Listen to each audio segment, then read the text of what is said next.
बाबा लंगेश्वर महादेव को दर्शन एवं जागर जालिबा पई लक्षाधिक श्रद्धालुंक समागम होइछि। तेबे ओडिशार अन्य समस्त प्राचीन शैवपीठ मानक मध्यरु बालेश्वर जिला बालियापाल ब्लॉक अंतर्गत लंगेश्वर शैवपीठ अन्यतम, जेउठारे उभय महादेव एवं पार्वती एका सांगरे पूजा पाउछन्ति। एही प्राचीन शैवपीठर अनेक पौराणिक किंवदंती रहिथिबा बेले एहार महात्म्य मध्य स्वतंत्र रहिछि। निजर मनस्कामना पूरण करने पई एठाकू ओडिशा समेत बाहर राज्यरू मध्य श्रद्धालु माने छुटी आसीथांती। एही प्राचीन शैवपीठटी ओडिशा पर्यटन मानचित्र रे स्थान पाइथिले मध्य एपर्यंत आखि दृश्य विकास होई नै। एठाकू आसुथिबा श्रद्धालु एवं पर्यटक मानक पई आनुषंगिक सुविधा सुजोग नथिबारु श्रद्धालु एवं पर्यटक माने एठारू मुह फेराउछन्ति।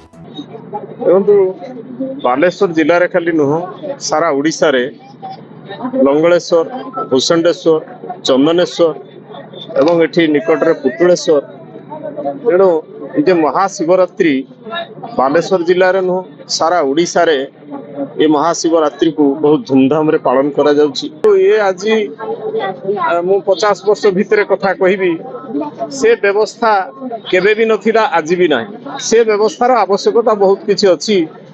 से व्यवस्था को जदि आमे एमिति भाषण रे कहबू बा आपण कैमरा आगे कहले तार किछि समाधान हेई परिबोनी। आमो कथा आमे बुझिबा दरकार, तेणु तार गोटे व्यवस्थार आवश्यकता अछि। आमे तो बहुत बेलठू आसिलुनी, प्राय सकाळ 9टा बेलठू आसिलुनी। आसिकी सडी गोडिया तळु बहुत बाटू लाइन दे आसिकी एबे प्राय 2-3 घंटा ला खरा ठियालुनी। सेइनो भी आमे प्रभु को दर्शन करिया पई बहुत माने मन रे बहुत माने ये अछि, इच्छा अछि, जा फल रे कि आमे एते बाटू लाइन दे के आसिकी आमे जाई एबे अल्प टाइम अछि, आमे जाई के मंदिर पाखरे पहुंचीबा, जाई के प्रभु को दर्शन करिबा। तो ए मंदिर बहुत पुराना, बहुत प्रसिद्ध भी। एही प्राचीन शैवपीठर विकास एवं सौंदर्यकरण करागले बालियापाल ब्लॉक समेत समग्र जिलार अर्थनैतिक और सामाजिक क्षेत्र में प्रगति संभावना रही। एठारे थिबा महादेव को मंदिर सम्मुख भागरे माता पार्वती को मंदिर विद्यमान। महादेव को शक्ति एठारे स्पष्ट बारी होई पड़ुथुबा बेले ज्योतिर्लिंग भूतलगामी होई जाइछि। महादेव को कृपा करुणारू एठाकू आसुथिबा समस्त श्रद्धालु मानकर मनस्कामना पूर्ण होइथाय।